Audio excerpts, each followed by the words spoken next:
Comment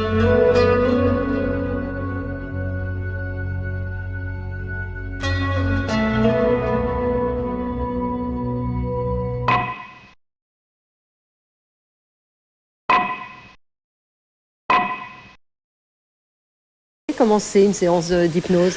Alors voilà. Ne le faites pas maintenant. Je le ferai à votre insu peut-être.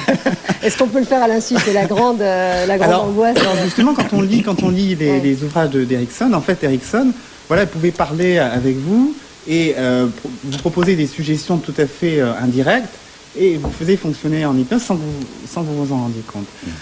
Mais de façon plus, on va dire, classique, justement pour se démarquer de l'hypnose, on va dire, ancienne, héritière de Charcot, Erikson disait que le patient est au centre du processus et d'abord il fallait qu'il y ait une position d'égalité.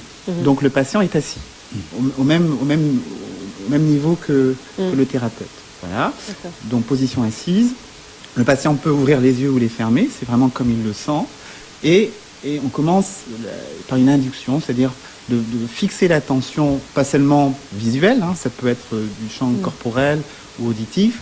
Et à partir de ce moment-là, on essaie d'accompagner le patient dans cette expérience.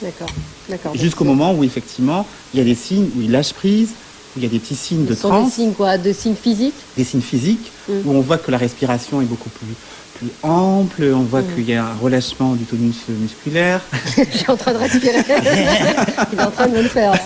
D'accord. Voilà. D'accord. Donc il y a des signes. Voilà. Clairs. Et puis le thérapeute essaie de se mettre aussi en diapason avec le rythme du patient. Et n'oublions pas que l'hypnose, surtout l'hypnose ericksonienne, utilise vraiment l'imaginaire, les métaphores, les histoires, justement pour faire déconnecter le Parce qu'il y a une patient. association d'images pour amener, pour faire cheminer le cerveau, c'est ça? Alors, il y a des demandes d'imagination. Alors justement, pendant très longtemps, il y a eu cette théorie du cerveau droit et du cerveau gauche, en disant le cerveau droit, c'est le cerveau de l'émotion, de l'imagination, tout ça là.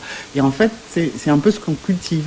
On essaie de se connecter à ce cerveau-là pour créer le changement.